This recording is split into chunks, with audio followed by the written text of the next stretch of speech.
ज्यादा अपने आप में अपने आप को श्रेष्ठ समझने वाले के साथ होता क्या है? उदाहरण समझिए आप लोग। कुछ पंडित लोग थे, काशी गए थे विद्या पढ़ने। काशी में साक्षात माता सरस्वती विराजमान है। श्रोता समाज, काशी की विद्या, काशी के संस्कृत का बात ही अलग है। और काशी में भगवान विश्वनाथ रहते हैं, माता अन्नपूर्णा रहती है, बाबा काल भैरव प्रत्यक्ष रूप से निवास करते हैं। वहाँ विद्यालय है, वहाँ वेद पाठ करवाया जाता है ब्राह्मणों को। तो गांव के कुछ बच्चे काशी गए विद्या पढ़ने के लिए। विद्या पढ़े 10 या 12 साल रहे, वेदों का ज्ञान प्राप्त करके वेदों में निपुण होकर के काशी से वापस आए। 12 साल बाद अपने गांव आए। अब गांव के बेचारे लोग गवैया, साधारण से सिंपल से सादा सिंपल रहन सहन, सादा सिंपल जीना, उनके जीवन शैली बहुत सरल रहता है गांव के लोगों का। तो अब कोई आदमी जब थोड़े कहीं बाहर से आता है, जैसे आप लोग देखना गांव के कोई बच्चे शहर भी चले जाते हैं, 2 साल बाद आते हैं, तो उसके पहनावा ओढ़ावा बोलने की शैली बदल जाता है। वो अपने आप को, अपने वास्तविकता को भूल जाता है कि मैं यहीं का हूं।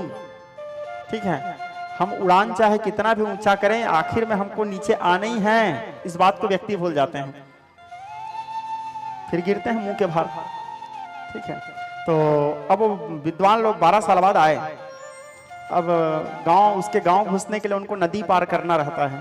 तो नदी पार करने का जब समय आया तो नाविक केवट भैया नाव खे रहे थे। तो केवट आया, वही 4-5 विद्वान बालक लोग बैठे। बैठने के बाद अब नाव चलने लगा। नाव चलने लगा, बरसात का महीना था, नाव चलने लगा। तो अब वो विद्वान लोग, अब कोई आदमी क्या है, कई बार ज्ञान को पचा नहीं पाता।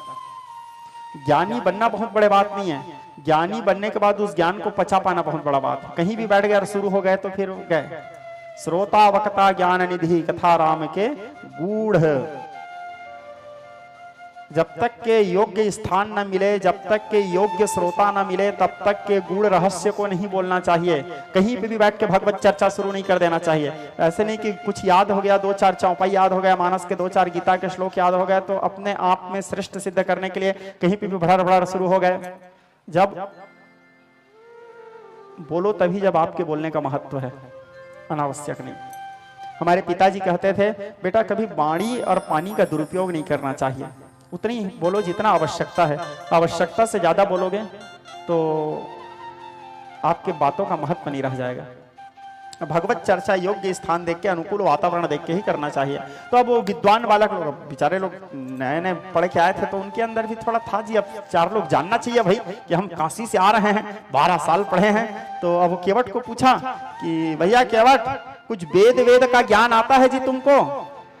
अब सोचो, बेचारा गांव में रहने वाला केवट पढ़ा लिखा नहीं है, रोज नाव चलाता है, मछली पकड़ता है, उसी से जीविकोपार्जन करता है, क्या जानेगा वेद क्या है? तो बोला नहीं महाराज, नहीं जानूंगा। बोले तो पंडित लोग बोले, अरे यार तुम्हारी तो 4 आना जिंदगी बर्बाद कर दिए तुम। बोले कितना जिंदगी बर्बाद? 4 आना जिंदगी बर्बाद कर दिए। बोले थोड़े दूर नाव और गया, फिर पंडित लोग पूछते हैं, भैया थोड़ा व्याकरण का ज्ञान आता है तुमको?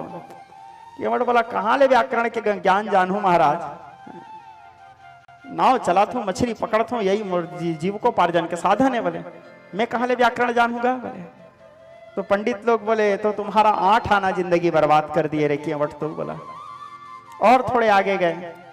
आगे जाने के बाद बोले, कुछ नैतिक शिक्षा जानते हो? धर्माचरण क्या होता है, शौचाचार क्या होता है?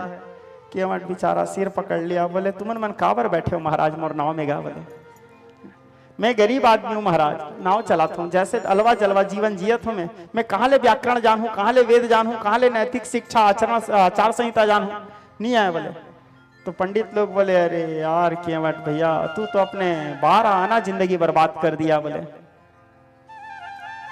केवट बोले तो ठीक है महाराज, अब कैसे करवे? बोले फिर थोड़े आगे गए, अचानक नदी में बाढ़ आ गया। बाढ़ आ गया तो नाव डिगमगाने लगा। बाढ़ कस के तेज था। नदी में जब ज्यादा बाढ़ आता है तो फेन आता है, आप लोग देखे होंगे, बड़ा बड़ा गजरा, और कई बार पानी घूमना शुरू हो जाता है। भंवर आया, उसके नाव भंवर में फंसा, पानी अथाह था।